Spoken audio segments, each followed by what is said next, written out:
State bank की monetary policy committee जो है वो 15 सितंबर को कमिंग मंडे उसकी मीटिंग है,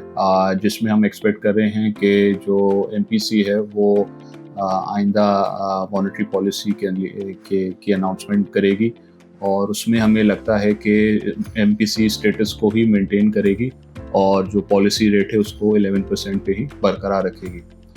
इस सिलसिले में कुछ फैक्टर्स हैं जिनकी बेसिस पे हमारे स्टांस है वो मैं आपको बताता चलूँ।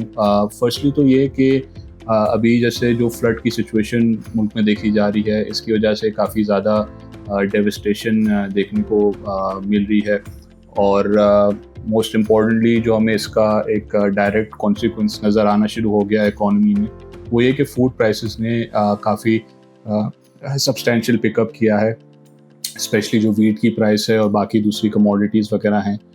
तो ये और इसके फर्दर सेकंड राउंड इफ़ेक्ट्स भी जो है वो हमें आगे चल के देखने को मिल सकते हैं, जिसकी वजह से जो हमारी फॉरवर्ड लुकिंग एक्सपेक्टेशंस है इन्फ्लेशन की, तो उसके ऊपर इसका एक इम्पैक्ट आ सकता है और ये चीज़ एमपीसी भी जो है कंसिडर कर सकती है। इसके साथ साथ अगर मैं ये फर्दर इसमें ऐड करता जाऊँ कि इस वक्त की जो हमारी बैलेंस ऑफ पेमेंट की सिचुएशन है वो भी थोड़ी सी कंसर्निंग है, इन द सेंस कि अब तक के 2 महीने का जो डेटा है हमारे पास जुलाई और अगस्त का,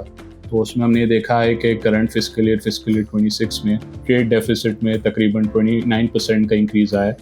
from the corresponding period last year. और इसके अंदर मेनली जो उसका ड्राइविंग फैक्टर है वो आपकी इंपोर्ट्स है, जिसमें तकरीबन 14% का इंक्रीज़ देखा गया है। तो क्योंकि मुल्क में अब फ्लड की सिचुएशन है और मोस्ट लाइकली इसकी वजह से गोइंग फॉरवर्ड हमारी बैलेंस ऑफ पेमेंट्स पे भी इम्पैक्ट आएगा इन द फॉर्म ऑफ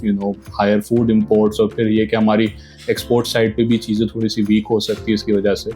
तो एक कंसर्न है ऑन द बीओपी साइड। और जैसे जैसे हमने देखते जा रहे हैं कि इंपोर्ट्स जो मुल्क में बढ़ी हैं पिछले 2 महीनों में, उसका एक बहुत बड़ा रीज़न ये है कि आपकी जो ओवरऑल एग्रीगेट डिमांड है उसमें एक रिकवरी देखी गई है, और स्टेट बैंक की जो अर्लियर ईजिंग साइकिल है उसका भी ये एक इम्पैक्ट तस्वुर किया जा सकता है।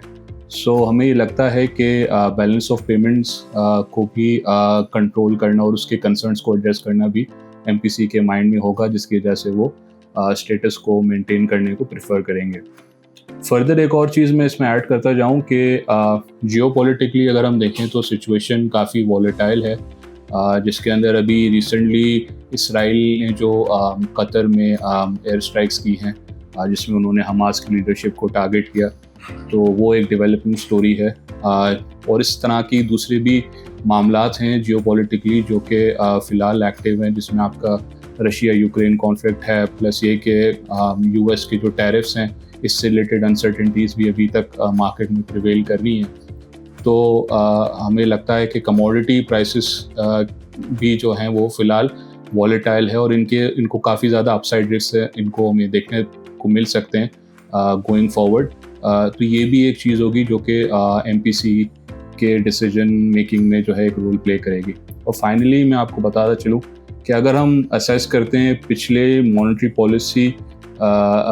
मीटिंग से लेके अब तक का जो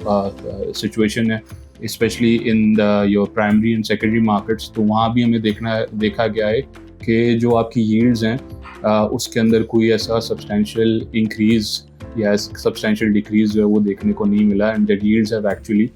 हेल्ड देयर ग्राउंड। तो इससे एक इंडिकेशन मिलता है कि मार्केट में भी ब्रॉडली एक्सपेक्टेशन यही है कि इंटरेस्ट रेट्स हैव मोर और less bottomed out, and going forward there are very less chances के इंटरेस्ट रेट कट किया जाए। तो बेस्ड ऑन दीज फैक्टर्स हमारी एक्सपेक्टेशन ये है कि मंडे को जो मॉनेटरी पॉलिसी की अनाउंसमेंट होगी तो उसमें स्टेट बैंक जो है वो स्टेटस को मेंटेन करेगा और पॉलिसी रेट को 11% पे बरकरार रखेगा।